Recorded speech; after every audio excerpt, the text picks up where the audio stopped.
2040க்குள்ள சென்னையில் கடல் மட்டம் வந்து 17 சென்டிமீட்டர் உயர்ந்துருமா. இதனால் 86 சதுர கிலோமீட்டர் பகுதியில் பாதிக்கப்படுமாம். 2100க்குள்ள சென்னையில் 16% நிலப்பகுதியில் வந்து மூழ்கிடும் அப்படின்னு சொல்லியிருக்காங்க.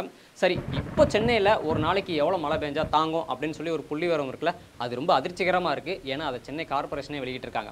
அப்போ கவர்மெண்ட் எதுக்கு தான் இருக்காங்க, அவங்க என்ன தான் பண்ணிக்கிட்டு இருக்காங்க அப்படின்னா, 2015 சென்னை வெள்ளத்துக்கு அப்புறம் NDMAலேருந்து ஒரு கமிட்டியை வைக்கிறாங்க. கமிட்டி வச்சு ஒரு அறிக்கை கொடுக்குறாங்க. எதுக்காக அப்படின்னா, இனிமேல் வெள்ளம் வர்றதுக்கு முன்னாடி என்னென்ன முன்னெச்சரிக்கை நடவடிக்கைகள் எடுக்கணும், வெள்ளம் வந்தால் என்னென்ன பண்ணணும் அப்படிங்கிற சம்பந்தம் ஒரு அறிக்கை வெளியிட்டிருக்காங்க. அந்த அறிக்கையில் சொன்ன விஷயங்களில் 2023 சென்னை வெள்ளத்துக்கு அப்புறமா அது கவர்மெண்ட் வந்து அதை பண்ணியிருக்காங்களா இல்லையா, என்னென்ன பண்ணியிருக்காங்க அப்படிங்கிறத ஒவ்வொன்றா பார்த்துடலாம். என்னன்னா 5 அடிக்கு மேலே தண்ணி எங்கெல்லாம் தேங்கி நிற்கோ அது வந்து ஆபத்து நிறைந்த பகுதியாகவும், 2லேருந்து 3 அடி உயரத்துக்கு தண்ணி நிற்கிதுன்னா அது மிதமான ஆபத்து நிறைந்த பகுதியாகவும், 2 அடி உயரத்துக்கும் கம்மியாக தண்ணி இருக்குது அப்படின்னா அது குறைவான ஆபத்து நிறைந்த பகுதியாகவும் சொல்கிறாங்க. ஸோ அந்த பகுதியெல்லாம் கண்டுபிடிச்சி தண்ணி எங்கெல்லாம் தேங்கி நிற்கிதுன்னு பார்த்து அதை வந்து ட்ரோன் வச்சு மேப் பண்ணணும் அப்படின்னு அந்த அறிக்கையில் சொல்லியிருக்காங்க. ஸோ அதை கவர்மெண்ட் பண்ணியிருக்காங்களா இல்லையான்னு பார்த்தா, ட்ரோன் வச்சு மேப் பண்ணியிருக்காங்களான்னு தெரில.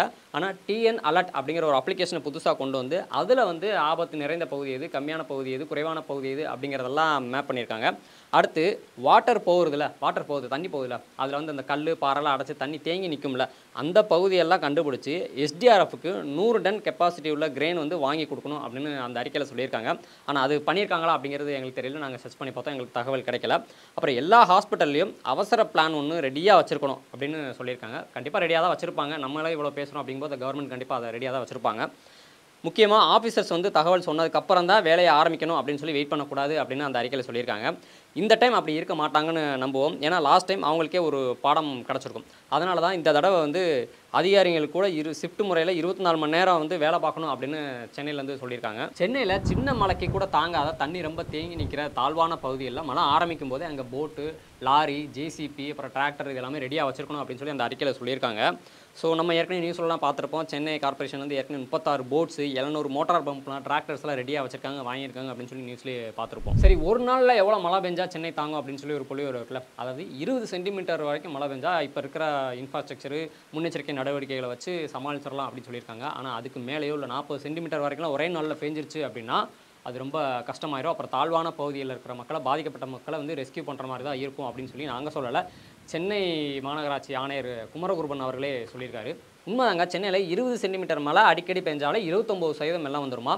2100க்குள்ளே சென்னையில் 28 bus stand, 18 metro station, 4 local railway station உட்பட 61 இடங்கள் வந்து மூழ்கிரும் அப்படின்னு September 2022 climate action plan Chennai corporation அப்படின்னு சொல்லி ஒரு அறிக்கை வெளியிட்டிருக்காங்க. அதில் தான் இதில் எல்லாமே சொல்லியிருக்காங்க. அப்புறம் ஆப்டா மித்ரா அப்படிங்கிற மத்திய அரசு திட்டத்துக்கு கீழே இந்த மாதிரி இயற்கை பேரிடர்களை எதிர்கொள்வதற்கு வாலண்டியர்ஸ், யங்ஸ்டர்ஸ் இவங்கெல்லாம் கேதர் பண்ணி அவங்களுக்கு அதிகாரிகளை வச்சு ட்ரைனிங் கொடுக்கணும் அப்படின்னு சொல்லி அந்த அறிக்கையில் சொல்லியிருக்காங்க. NDMA அறிக்கையில் சொல்லியிருக்காங்க. அதை செஞ்சுருக்காங்களா அப்படின்னா அதுவும் பண்ண ஆரம்பிச்சிட்டாங்க. கிட்டத்தட்ட 10,000 வாலண்டியர்ஸ் வரைக்கும் ஜாயின் பண்ணிக்கலாமா.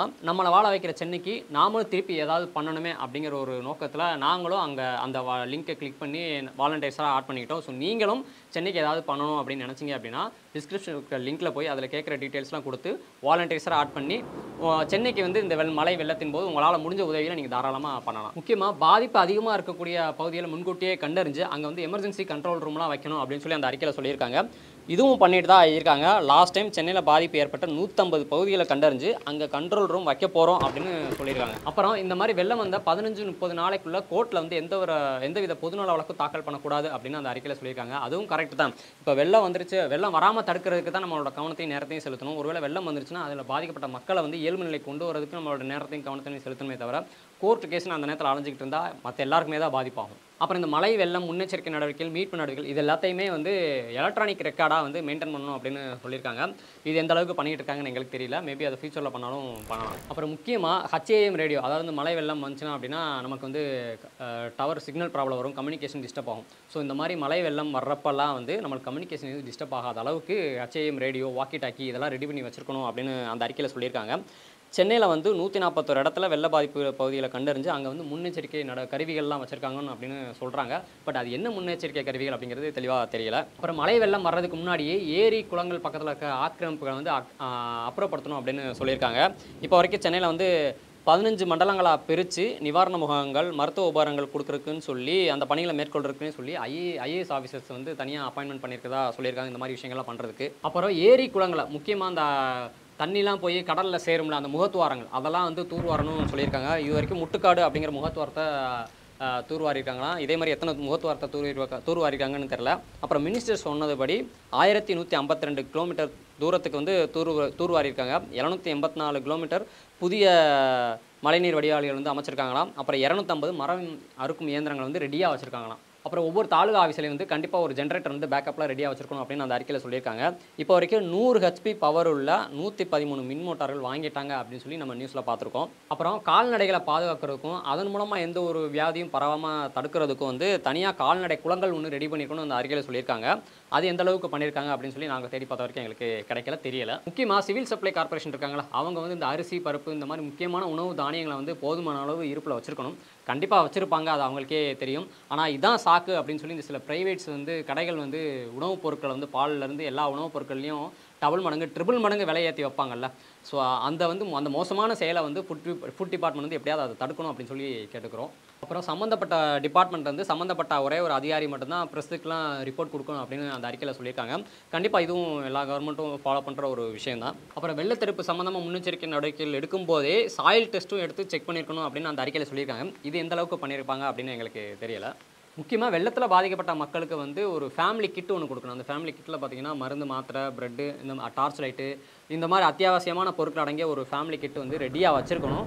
ஒரு மிதமான மழை வெள்ளம் வந்தப்போயே அவங்களுக்கு வந்து பாதிக்கப்பட்ட மக்களுக்கு கொண்டு போய் கொடுக்கணும். ஆனால் அதிகமான வெள்ள பாதிப்பு போன வருஷம் மாதிரி அதிகமான வெள்ள பாதிப்பு வந்துருச்சுன்னா அந்த பாதிக்கப்பட்ட பகுதிகளில் இருக்கிற மக்களுக்கு வந்து ஃப்ளைட்டில் தான் போய் கொடுக்குற மாதிரி இருக்கும். அது எந்த அளவுக்கு கடினமாக இருக்க போகுது அப்படின்னு தெரியல. அந்தளவுக்கு வராதுன்னு சொல்லி நம்புவோம். அப்புறம் இந்த டிசாஸ்டர் சம்மந்தமாக எஃப்எம் மூலமாகவோ இல்லை வாட்ஸ்அப் குரூப் மூலமாகவோ இந்த வெள்ள தடுப்பு சம்மந்தமாக மழை சம்மந்தமாக ஒரு முன்னெச்சரிக்கை நடவடிக்கைகள் ஒரு விழிப்புணர்வு கொடுத்துட்டு இருக்கணும் அப்படின்னு அந்த அறிக்கையில் சொல்லியிருக்காங்க. ஏற்கனவே எஃப்எம் மூலமாக பண்ணிட்டு தான் இருக்காங்க. அப்புறம் கிரேட்டர் சென்னை கார்பரேஷன் அப்படின்னு சொல்லி ஒரு வாட்ஸ்அப் குரூப் ஒன்று இப்போ புதுசாக ஓப்பன் பண்ணிட்டாங்க. அதுபோக டிஎன் அலர்ட் அப்படிங்கிற ஒரு அப்ளிகேஷனும் ஓப்பன் பண்ணிட்டாங்க. அதில் வந்து ரெயின், ஃப்ளட்டு சம்மந்தமாக கரண்ட் அப்டேட் எல்லாத்தையும் நம்ம பார்த்து தெரிஞ்சுக்கலாம். அதுவும் ரெடி பண்ணிட்டாங்க. நீங்களும் வந்து அந்த அப்ளிகேஷன் கூட எடுத்து பார்த்து ரெயின், வெள்ளம் சம்மந்தமாக எல்லாமே நீங்கள் பார்த்து தெரிஞ்சுக்கலாம் அந்த அப்ளிகேஷன்லேயும். அப்புறம் ரொம்ப முக்கியமான ஒரு விஷயம் சொல்லியிருக்காங்க அப்படின்னா, சென்னையில் வந்து ஒரு கமிட்டி ஃபார்ம் பண்ணணும். அவங்க எதுக்காக அப்படின்னா, இந்த வெள்ளத்தடுப்பு சம்மந்தமாக ஏதாவது சிக்கல் வந்தாலோ இல்லை ஒவ்வொரு ஏரி கால்வாயில் வந்து தண்ணி இருப்போட அதிகமாக நிறைஞ்சிட்டாலோ அதை கண்காணிக்கிறதுக்கும், அதுக்கப்புறம் அவங்களுக்கு அந்த கமிட்டிக்கு நிறையா பவர் கொடுக்கணும் அப்படின்னு சொல்லி அந்த அறிக்கையில் சொல்லியிருக்காங்க. கண்டிப்பாக அந்த மாதிரி ஒரு கமிட்டி ஃபார்ம் பண்ணியிருப்பாங்க.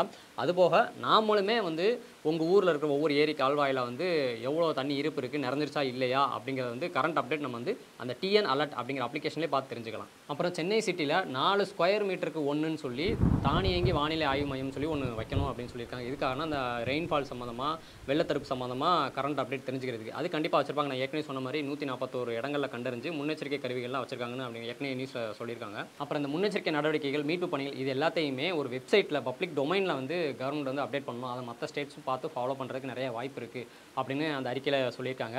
இது எந்த அளவுக்கு பண்ணியிருக்காங்கன்னு தெரியல. மேபி ஃபியூச்சரில் அந்த மாதிரி ஒரு வெப்சைட் கிரியேட் பண்ணி எல்லாத்தையுமே அதில் வந்து அப்லோட் பண்ணுறதுக்கு நிறைய வாய்ப்பு இருக்குது. ஸோ இதுதான் அந்த NDMA கமிட்டி கொடுத்த அறிக்கையில் உள்ள விஷயங்கள் எல்லாமே. என்னதான் கவர்மெண்ட் வந்து இந்த மாதிரி முன்னெச்சரிக்கை நடவடிக்கைகள் எடுத்தாலுமே மக்களுமே இப்போ வந்து உஷாராயிட்டாங்க. இதற்கு முந்தைய காலங்களில் ஏற்பட்ட படிப்பினை மூலமாக ஏன்னா வேளச்சேரி பிரிட்ஜில் வந்து காரை வந்து நேற்றுலேருந்தே நிப்பாட்ட ஆரம்பிச்சிட்டாங்க. வெள்ளம் வந்தால் கார் டேமேஜ் ஆயிருமோ அப்படின்னு சொல்லி. ஸோ இந்த மாதிரி வெள்ளம் மூலமாக உங்கள் ஏரியாவில் ஏதாவது பாதிப்புகள் இருக்குது, வெளியே வர முடியல, தண்ணி தேங்கி நிற்கிது அப்படின்னா உடனே 1077 இல்லைனா 1070 இந்த நம்பருக்கு நீங்கள் ஃபோன் போட்டு சொல்லிக்கலாம். அதுவும் இல்லைனா டிஎன் அலர்ட் அப்படிங்கிற அப்ளிகேஷன்லேயே நீங்கள் கம்ப்ளைண்ட் பண்ணிக்கலாம். அந்த அப்ளிகேஷனில் ஒவ்வொரு டிஸ்ட்ரிக்குமே தேவையான ஹெல்ப்லைன் நம்பர் கொடுத்துருக்காங்க. அதுக்கு நீங்கள் ஃபோன் போட்டு ஹெல்ப் கேட்டுக்கலாம். இந்த தடவை அக்டோபர்லேயே மழை பெய்ய ஆரம்பிச்சிருச்சு. டிசம்பரில் என்ன செய்ய காத்திருக்குன்னு தெரியல. வழக்கத்தை விட அதிகமாக இருக்குன்னு, மழை அதிகமாக இருக்குன்னு தான் சொல்லியிருக்காங்க. ஸோ என்ன நடந்தாலும் கவர்மெண்ட் ஒரு பக்கம் அவங்களோட முன்னெச்சரிக்கை நடவடிக்கைகள் பண்ணிட்டு தான் இருப்பாங்க. மக்கள் நாமளும் எல்லாருமே ஒற்றுமையாகவும் மனித நேயத்தோட இருந்தால் மட்டும்தான் எவ்வளோ பெரிய மழை வெள்ளம் வந்தாலுமே நம்ம அதை ஈஸியாக சமாளிக்க முடியும் அப்படிங்கிறதுக்கு கடந்த கால வரலாறுகளும் நல்லதும் நடந்திருக்கு, கெட்டதும் நடந்திருக்கு. ஸோ அதுலேருந்து நம்ம ஒரு படிப்பினை எடுத்துக்கிட்டு மக்கள் நாமளும் ஒற்றுமையாக மனித நேயத்தோட இருந்தால் மட்டும்தான் எவ்வளோ பெரிய மழை வெள்ளம் வந்தாலும் அது ஈஸியாக நம்மளால் சமாளிக்க முடியும் அப்படின்னு சொல்லி கேட்டுக்கிறோம். இதே மாதிரி கவர்மெண்ட்டும் மக்களும் வேறு என்னென்ன முன்னெச்சரிக்கை நடவடிக்கைகள் எடுத்தால் நல்லாயிருக்கும், இதுல இருந்து மீட்டு வரலாம், ஈஸியாக சமாளிக்கலாம் அப்படின்னு சொல்லி உங்களுக்கு ஏதாவது ஐடியா தோணுச்சுன்னா அதை மறக்காம கமெண்ட்ல சொல்லுங்க. நன்றி. மதுரையை பத்தி பேசுறதுக்கு சசிகுமார், விஷால் நிறைய பேர் இருக்காங்க. மெட்ராஸை பத்தி நான் தானே பேசி ஆகணும். நன்றிங்க.